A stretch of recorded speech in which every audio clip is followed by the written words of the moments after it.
નમસ્કાર, હું છું આપની સાથે વિશાખા ગોયલ અને આપ જોઈ રહ્યા છો સત્ય ઘટના ન્યૂઝ સુરત। કોંગ્રેસની ન્યાયયાત્રા પર ભાજપના પ્રદેશના અધ્યક્ષ ડોક્ટર બોગરાએ સાધ્યું નિશાન।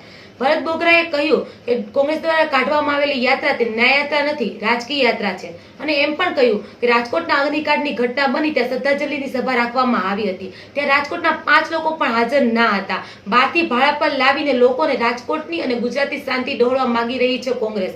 તો ચાલો ડોક્ટર બોગરા શું કહેવા માંગે છે તે આપણે જાણીએ। કોંગ્રેસ દ્વારા કાઢવામાં આવેલી યાત્રા ન્યાય યાત્રા નથી, એ કોંગ્રેસની રાજકીય યાત્રા છે।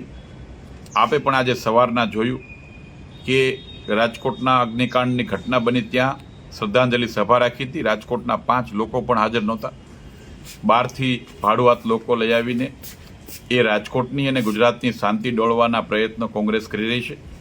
કોઈ પણ ઘટના બને, દુર્ઘટના બને, એના હતભાગીઓના ખભે બંદૂક રાખીને કોંગ્રેસ એના રાજકીય એજન્ડા સેટ કરવા માટેના મથામણ કરે છે। મારે આજે દુઃખ સાથે કહેવું પડે કે ગુજરાતની કોઈ ઘટના હોય એને આદરણીય રાહુલ ગાંધીને કોંગ્રેસના શીર્ષસ્થ નેતૃત્વ કેવી રીતે ગુજરાતની શાંતિ ડહોળાય, કેવી રીતે ગુજરાતના વિકાસને રૂંધી શકાય, એ પ્રકારના અવારનવાર પ્રયત્નો થઈ રહ્યા છે। હું ગુજરાતની જનતાનો આભાર માનીશ કે ગુજરાતની એ સાણી જનતા બધું જાણે છે, મને વિશ્વાસ છે, ભરોસો છે। અને હું આપના માધ્યમથી કોંગ્રેસના મિત્રોને પણ વિનંતી કરું છું કે રાજકારણની રીતે રાજકારણ કરવું જોઈએ। આ પ્રકારે કોઈ ઘટનાઓ સાથે બનેલી દુર્ઘટનાઓને એમના હતભાગીના ખંભે બંદૂક રાખીને રાજકારણ કરનારના કોંગ્રેસને ક્યારેય જનતા માફ નહીં કરે। ભૂતકાળમાં એમના સમયમાં પણ જે ઘટનાઓ બની છે એમને પણ કોંગ્રેસ ન્યાય નથી અપાવી ગયો, ત્યારે આ અત્યારની ઘટનાઓમાં જે કોઈ હતભાગીઓ છે એમને કોંગ્રેસ કેવી રીતે ન્યાય અપાવી શકશે?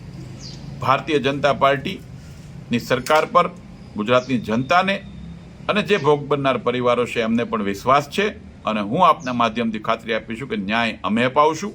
જેમને કોઈને પણ જે કોઈ એમની સાથે એમના પરિવારના સભ્યો ગુમાવ્યા છે એમને ન્યાય ભારતીય જનતા પાર્ટીની સરકાર ચોક્કસપણે અપાવશે અને ગુજરાતની જનતાને એ સરકાર પરનો વિશ્વાસ છે।